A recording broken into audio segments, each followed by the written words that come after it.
Selamat malam, Bapak, Ibu, saudara-saudara yang terkasih.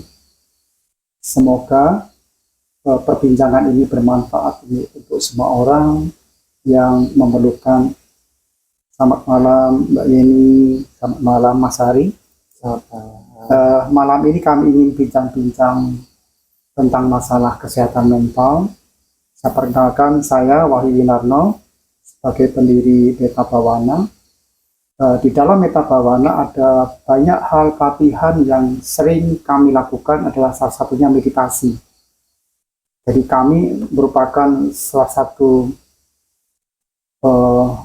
program pelatihan mindful, yaitu melatih kesadaran.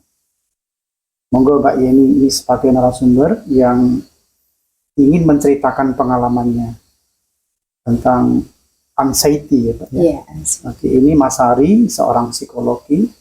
Jadi kami ingin berbincang-bincang antara praktisi tentang mindful dan ahli psikologi, bagaimana mempertemukan pandangan kedua hal ini untuk menyelesaikan atau menjadi solusi yang baik untuk gangguan-gangguan tentang masalah psikologi. Sekarang kita ingin berbincang-bincang dulu dengan Mbak Yeni. Ceritanya gimana Mbak Yeni kok bisa kenal dengan Meta Bawana ini? Baik, jadi saya kan ada anxiety, cemas berlebihan itu, Cemas yang Iya. berlebihan. Kemudian saya disarankan sama teman seperti itu untuk pergi ke psikolog seperti itu. Ya, kemudian dari psikolog tersebut saya disarankan biar intinya itu biar berlatih untuk menenangkan diri seperti itu. Nah, itu saya dianjurkan untuk mengikuti meditasi. Nah, kebetulan kan saya bertanya meditasinya di mana seperti itu. Nah, psikolog tersebut menyarankan untuk mengikuti meditasi di Meta Bawana ini. Kadang-kadang mikir kok dikasih rekomendasi dari rumah sakit. Iya. Saya mikir-mikir dari mana nih informasi mereka tahu. Gitu. Mungkin Mas Hari ini, anxiety itu apa sih Mas Hari secara psikologi Mas?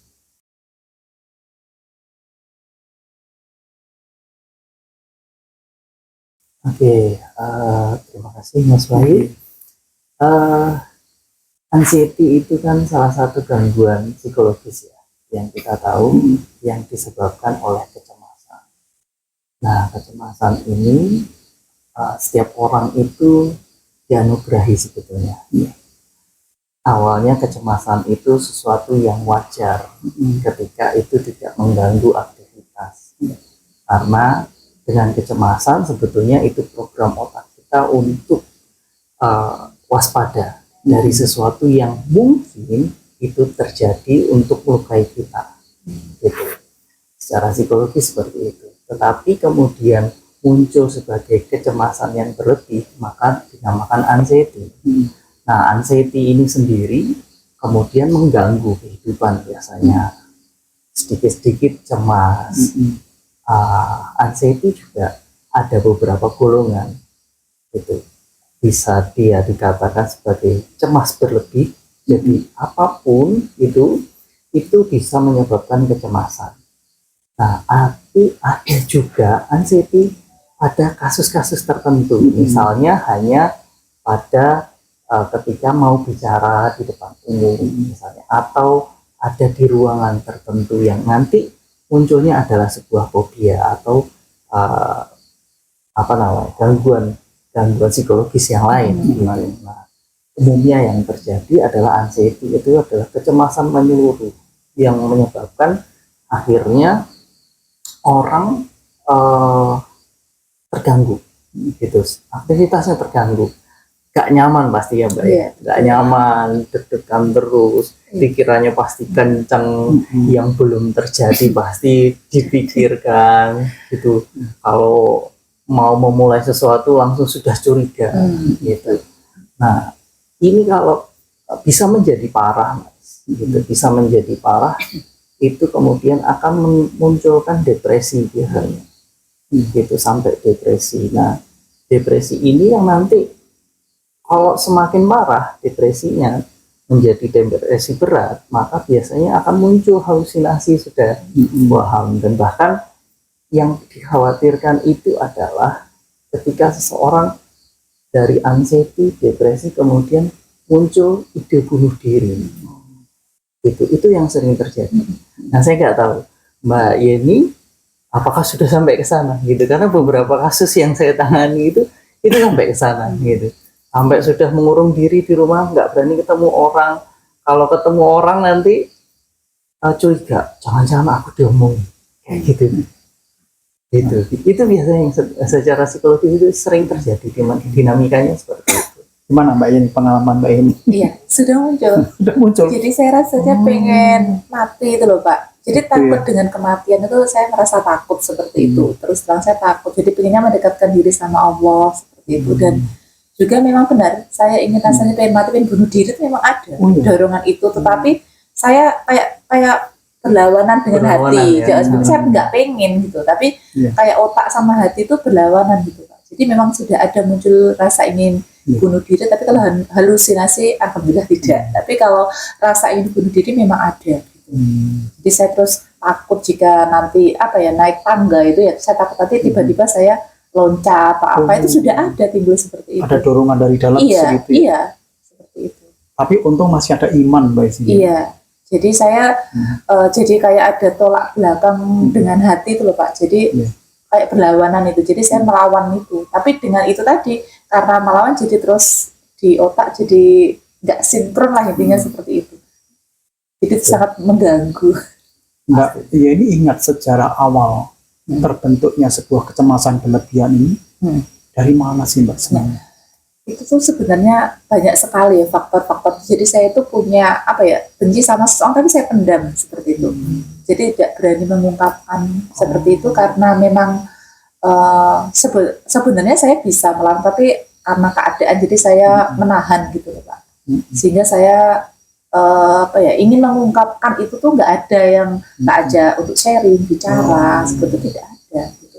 Karena waktu itu di tahun berapa ya, 2015 itu munculnya itu anxiety pertama kali itu 2015. Itu saya mau sharing sama suami saya juga tidak di Jogja dulu, kerjanya di Jakarta seperti itu. Jadi untuk ketemu tuh cuma Sabtu Minggu, dan itu pun juga paling sampai rumah suami ya paling mancing atau pokoknya aktivitas yang lain. Kalau mendengarkan cerita saya ya paling hanya ya cuma didengar saja gitu. Jadi tidak, solusinya itu kayaknya kurang gitu. Sehingga saya merasa nggak ada orang yang saya ajak untuk sharing seperti itu. Jadi lebih banyak saya tahan.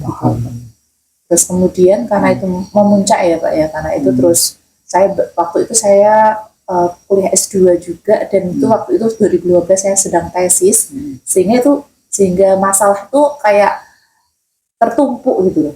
Nah, jadi di otak itu rasanya udah penuh sekali, jadi kayak ibaratnya air itu jadi tumpah itu loh Pak, berber-ber gitu.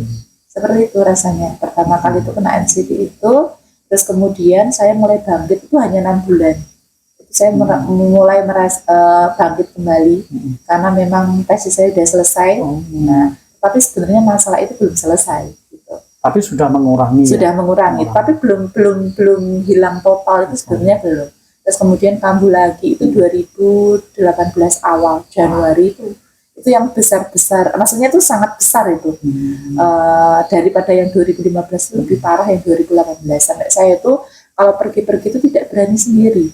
Jadi harus diantar, pokoknya harus didampingi, pokoknya takut kalau di jalan nanti pingsan. Karena waktu itu asam lambung saya naik Pak, jadi parah itu, GERD-nya itu. Tapi kalau saya ganti-ganti dokter itu jadi muncul kayak psikosomatis ya, jadi kayak saya ganti-ganti dokter itu, penyakit dalam itu ada, kalau 8 itu ada, ke rumah sakit manapun saya datang, karena saya tidak percaya saya itu sakit apa. Sampai suatu ketika itu saya minta tolong rujuk ke Sarjito, rumah sakit itu, saya di endoskopi dan hasilnya juga tidak ada masalah. Jadi saya pernah di scan otak, semuanya sudah pernah, anggota tubuh itu semuanya sudah pernah di intinya itu diperiksa, itu ternyata tidak apa-apa. Nah itu tadi, sehingga ya itu tadi saya sering ke psikiater, saya ke psikolog, Itu aman obat tapi. Iya, saya minum obat. Waktu itu saya minum obat, Pak. Terus kemudian saya minum obat dari 2018 itu sampai ya saat ini saya masih, tapi sudah, karena saya sudah berlatih di sini, jadi sudah dosisnya itu sedikit banget itu yang saya minum. Dulu itu pagi itu saya minum obat itu 2, malamnya itu 1. Terus kemudian kan saya mengikuti di sini ya Pak ya. Saya itu malah sembuhnya di sini terus terang Pak. Itu saya itu di sini berkurang banyak. Jadi saya mengonsumsinya tinggal segini aja. Yang obatnya yang pagi sampai sama malam itu saya minum cuma malam secuil ini. Sebenarnya saya bisa menghilangkan obat ini, tapi hanya sama dokter kan tidak boleh. Jadi harus bertahap untuk menghilangkan obat itu. Gitu. Nanti lama-lama insya Allah bisa hilang Pak nanti. Seperti itu. Gimana Mas Ari menurut psikologi Mas? Iya betul. Jadi gini, mekanismenya atau dinamikanya ya, bahwa anxiety itu kan akhirnya ada ketidakseimbangan hormon dalam otak gitu. Nah, dopamin dan endorfinnya biasanya rendah gitu. Nah, kecemasan ini memunculkan produksi hormon itu tidak seimbang gitu. Nah, kemudian obat dari psikiater atau farmakologi itu ya, itu benar-benar membantu sebetulnya. Memang tidak disarankan ketika mood sudah baik kemudian lepas obat seutuhnya, tidak. Memang harus bertahap. Kenapa? Karena gini, seperti halnya tubuh kita ketika kita naik sepeda gitu ya, naik sepeda itu kan enggak, ketika jatuh kemudian kan nggak bisa kemudian perbannya langsung dilepas, ya kan? Jadi harus nunggu kering dulu supaya tidak infeksi. Karena apa? Karena kan proses penyembuhan gitu. Nah, sama dengan di otak. Jadi supaya obat itu tidak menjadi adiksi atau ketergantungan dalam tubuh manusia, maka obat itu harus dikurangi.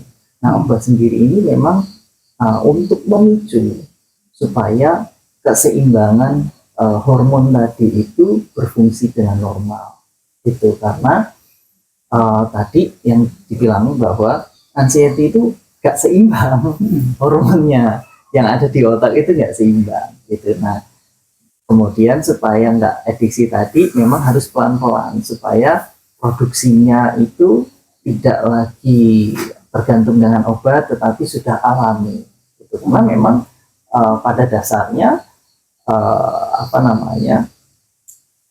otak manusia itu memang sudah memproduksi itu. Nah, produksi hormon endorfin atau dopamin, serotonin yang baik untuk atau intinya untuk membuat kita bahagia itu kalau manusia normal itu bisa terjadi dengan mudah, tetapi yang anxiety butuh bantuan.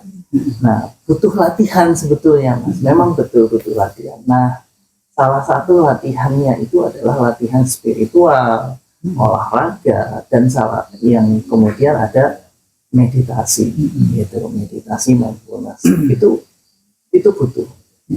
Kalau saya boleh ngasih tahu seperti gini, ada di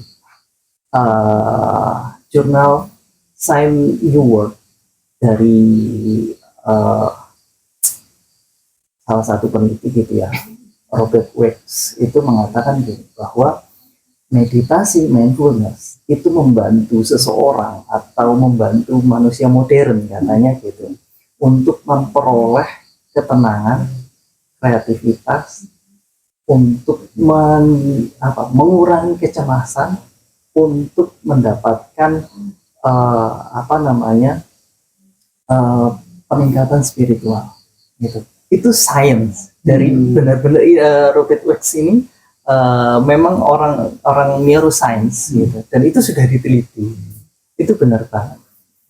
Jadi ada proses di otak ini yang kemudian mempengaruhi itu tadi. Salah satunya kecemasan itu menjadi turun, ya, gitu. Itu benar. Kalau selama ini kan kami mendampingi Mbak ini ya dengan meditasi metta bhavana.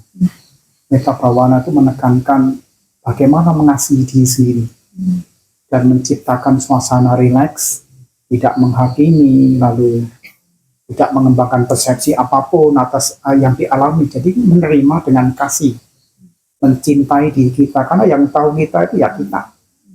Ketika kasih ditumbuhkan, cintanya ditumbuhkan untuk berdamai dengan dirinya, kalau kita coba mencintai napas kita, yang kita hirup, yang kita hembuskan. Jadi menerima realitas bahwa hidup itu dinamis ya, ada senang, ada tidak senang. Kita mencoba menerima kedua dinamika ini secara nyata. Dan itu perlu latihan, perlu pengetahuan, karena dengan kasih itu kita bisa menerima dua dualitas dinamika kehidupan dengan berdamai, Mbak ya. Kita tidak mungkin kok hanya menerima satu sisi itu, karena hidup itu memang ya dinamikanya seperti itu. Nah sekarang kita belajar dari napas masuk, napas keluar, itu kan mengajarkan hidup itu ya seperti napas masuk, napas keluar, saat ini dan sekarang. Maka saya melihat dari mindful bahwa kecemasan itu kadang-kadang kita melesat di masa lalu, menengok peristiwa yang lalu yang tidak menyenangkan, yang sudah terjadi tentunya, tapi kita ngapain mikirin ini kan yang sudah terjadi. Kadang kita terlalu berpikir ke depan, depan belum terjadi tapi sudah stres duluan. Kadang saya kalau ikut dalam ini akupuntur, itu orang udah lihat jarum itu udah ketakutan, itu kalau benda tajam dimasukkan ke tubuh persepsinya itu sangat sakit. Tapi ketika keyakinan dia tentang benda yang tajam masuk ke tubuh itu sakit, saya buktikan ternyata tidak sakit. Lalu apa yang terjadi bahwa bayangan mereka sebelum terjadi udah menerka tentang negatif, tapi realitasnya tidak seperti itu juga. Nah, saya menekan kepada Mbak Yeni pada waktu itu adalah sadar saat ini dan sekarang, sebagaimana napas masuk dan napas keluar. Itu Mbak Yeni ya. Yeah. Mbak Yeni lalu setelah mengetahui pengetahuan yang diperoleh dengan mindful, dengan meditasi, dilakukan berapa kali Mbak dalam satu hari? Kalau sehari itu saya melakukan sekali, tetapi saya setiap hari kasih saya kesempatan untuk melakukan meditasi. Ya. Lalu merasakan perubahan itu berapa lama kemudian? Kalau untuk merasakan perubahan sampai saat ini ya Pak ya, itu saya perlu latihan. Jadi latihan yang panjang gitu kan. Saya dulu kan di Metta Bhavana pertama Agustus 2023. Iya, saya pertama itu. Kemudian tetapi kan saya latihannya itu masih apa benar sih bisa kayak gitu loh Pak. Jadi percaya setengah, percaya tidak, kayak gitulah seperti itu. Karena masa hanya diam, duduk hanya diam seperti itu, apakah saya bisa sembuh seperti itu. Kan memang kalau orang NC itu tuh nggak percaya, banyak curiganya, memang seperti persepsinya itu. Banyak ya. Iya betul sekali. Jadi saya menganggap apa bisa sih cuma duduk gitu kok. Orang-orang katanya udah pada tenang, saya kok nggak tenang-tenang ya. Jadi kayak gitu Pak. Jadi butuh proses seperti itu. Nah itu kemudian saya mulai menekuni itu bulan apa ya kemarin ya Pak? Mulai menekuni ikut latihan terus itu bulan apa? Kemarin Pak ya Pak, saya agak lupa. Januari apa ya? Lupa ya. Seperti itu. Nah itu saya mulai menekuni itu mulai aktif kembali gitu kan Pak. Kalau dulu kan latihan banyak enggaknya kan Pak, sampai Pak Wahyu WA saya kok kemana kayak gitu. Sekarang kan terus Januari itu kayak saya mulai aktif kembali gitu ya. Terus kemudian saya melakukan tak cobanya ini beneran Pak, enggak daripada saya kok maksudnya itu cemas terus nggak jelas seperti ini, coba saya lakukan seperti teman-teman yang lain. Jadi saya melakukan di rumah, terus ikut latihan setiap malam Rabu seperti itu. Kemudian ada hasilnya, saya tidak tahu juga itu tuh kok tiba-tiba saya jadi tenang gitu loh. Jadi saya intinya kok saya jadi maksudnya nggak curigaan lagi, jadi pikirannya tuh positif, betul sangat banyak manfaatnya. Padahal itu saya lakukan secara tidak sadar kayaknya itu Pak. Jadi saya ya latihan, tak mau tak buktikan aja, mungkin terus saya lakukan opo yo gitu. Akhirnya ya iya itu tadi. Kok jadi saya tiba-tiba kok jadi tenang. Jadi kayak udah pikirannya itu gini loh Pak. Jadi apa ya? Jadi ya udah kembali lagi seperti dulu. Jadi happy kemana-mana. Kalau dulu itu mau pergi aja, jadi aku nanti di sana pingsan. Aku nggak berani sama adik saya itu bisa menemani gitu Pak. Sekarang enggak, saya ke mall tuh ya sendiri. Kemarin dulu nggak berani. Karena dulu waktu ansi itu saya ke mall sendiri mau pingsan di situ Pak. Jadi saya tuh rasanya takut nanti saya pingsan, nanti takutnya pingsan seperti itu. Jadi ya sekarang kemana-mana sendiri enjoy saja. Betul itu. Dulu tuh kalau rapat seperti itu pengen cepet-cepet pulang pokoknya. Karena aduh gak betah. Ayo gitulah, ada sensasi-sensasi kayak agak sesek-sesek gitu loh. Ada aja gitu.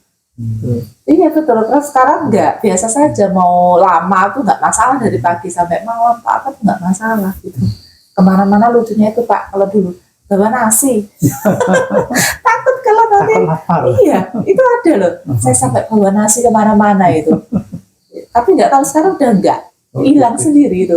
Iya betul, saya kemana-mana ya biasa aja, enjoy aja gitu. Nanti lapar tinggal beli aja. Kenapa kok dulu saya itu susah banget harus bawa nasi kemana-mana gitu. Nah ini Pak Ari, jadi latihan kami ini kadang-kadang banyak orang tidak percaya, banyak orang membawa beban masalah berat. Solusinya sederhana, sadarilah saat ini sekarang. Moso, Iya. moso iso. Nah terus nyatanya ya banyak yang Iya. tertolong tuh. Nah sekarang menurut psikologi, kok iso? Gimana ya? Ya tadi saya sudah sampaikan bahwa mindfulness atau meditasi mindfulness itu benar-benar membantu. Karena saya sendiri sebagai psikolog gitu ya, begitu sudah banyak nih klien-klien, kalau kliennya hanya anxiety, kemudian depresi ringan tuh masih bisa saya tanggulangi sendiri. Biasanya tidur, sholat, cukup, itu bagi saya cukup. Tapi kalau udah dapat klien yang berat, misalnya kayak seperti kemarin, Ini berat nggak? Berat, aja itu berat. berat banget, saya depresi loh Pak, saya itu Depresi. udah depresi kok tahapnya. Kalau cuma motivasi itu kan hal yang ringan ya. Tapi kalau udah depresi, kemudian ide bunuh diri, bahkan tidak semangat hidup, itu bagi psikolog, bagi saya itu berat banget. Biasanya ngimbas. Kenapa? Karena terkadang saya sendiri itu transference ke saya. Bahasa psikologinya adalah transference. Psikolog kadang mengalami itu, gitu, transference, di mana apa yang dialami oleh klien, gitu, akan terasa, sangat terasa, bukan empati lagi yang dirasakan, sudah simpati. Jadi sangat terasa sehingga membebani pikiran juga, gitu. Gimana ya kalau nanti ternyata klien ini setelah konseling ini dia pulang terus bunuh diri, itu kepikiran itu biasanya gitu. Iya ya, kok dia berat sekali ya gitu. Nah itu tuh menguras banget energi sebetulnya. Nah kebetulan saya kan juga ikut di sini ya, di Metabar. Apa itu ikut apa Mas? Ikut Metabhavana juga meditasi. gitu ya, untuk meditasi. Gitu. Karena waktu itu saya juga disarankan oleh teman seorang psikolog juga, gitu, coba mindfulness. Kalau mindfulness itu sebetulnya saya sudah kenal lama, karena di psikolog kan pelajaran psikologi itu ada, gitu. Karena sebagai salah satu cara psikoterapi yang diberikan kepada klien. Secara teori saya dapat, tapi kalau prakteknya enggak. Nah kemudian diajak ke sini saya untuk praktek dan saya ikut gitu. Ya beda memang. Saya merasakan hal yang beda. Bedanya adalah ternyata kalau kita hanya teorinya kan bahwa mindfulness itu single fokus, kamu tidak usah berpikir tentang ini, tetapi kan tidak seperti itu gitu. Ternyata berlatih yang sangat sederhana dengan memperhatikan keluar masuknya nafas itu sangat membantu gitu. Kalau saya pribadi juga yang saya alami bahwa fokus menjadi lebih meningkat gitu, yang saya buktikan ya gitu. Kemudian ketika seperti saya sholat, ritual ibadah untuk sholat atau zikir, fokusnya juga lebih meningkat. Itu biasanya sholat itu ya mau gimana, walaupun bacaan kita baca itu ya masih kepikiran, ini klien tadi hidup gak ya gitu, kadang-kadang kayak gitu. Itu tetap kepikiran. Tapi semenjak berlatih mindfulness di sini juga, itu yang saya rasakan juga itu membantu gitu. Dan ternyata nih Mas, gitu, gak banyak psikolog yang benar-benar memahami tentang mindfulness. Tahu teorinya, tetapi dalam proses prakteknya tidak. Apalagi tentang cinta kasih dalam proses meditasi. Dan saya rasa sih kalau psikolog harusnya ya, karena berhadapan dengan klien-klien yang berat gitu, yang tidak seperti klien medis gitu. Klien medis kalau terluka kasih betadin atau operasi selesai gitu. Tapi kalau yang kasusnya kasus mental kan enggak kelihatan. Senyum-senyum bunuh diri. Tapi orang awam tuh melihatnya bahwa seorang psikolog kebal dengan stres. Ternyata juga sama manusia ya Pak. Kan psikolog juga manusia. Gitu. Nah, itu saya sering sarankan ke teman-teman, lakukan meditasi, mindfulness, dan terutama adalah meditasi mindfulness atau meditasi cinta kasih. Itu powerful menurut saya. Itu yang saya alami. Karena ketika bertemu dengan orang lain, kita bisa memberikan. Psikolog ini salah satu kelemahannya itu bisa memberikan sebuah solusi, bisa berempati, mendengarkan. Tapi lupa satu hal, terkadang enggak cinta kasih terhadap dirinya sendiri. Itu yang kemudian bahasa kasarnya mungkin numpuk sampah psikologis tuh dari kliennya. Kadang-kadang itu yang terjadi. Memang setiap psikolog punya tekniknya yang lain untuk rilis ya. Tapi saya tetap kadang-kadang menyarankan teman-teman coba deh meditasi dulu. Apapun yang kalian ketahui deh. Mungkin secara psikologi ada tip untuk supaya tidak terjadi apa yang dialami Mbak Yeni, untuk supaya tidak anxiety. Iya. Oke, kalau dari sudut pandang psikologi itu atau secara teori psikologi ya, anxiety itu kan kecemasan. Nah, salah satu kecemasan itu apakah disebabkan oleh sebuah peristiwa masa lalu atau adanya bahasa lain sekarang yang lagi ngetren adalah luka batin katanya gitu ya.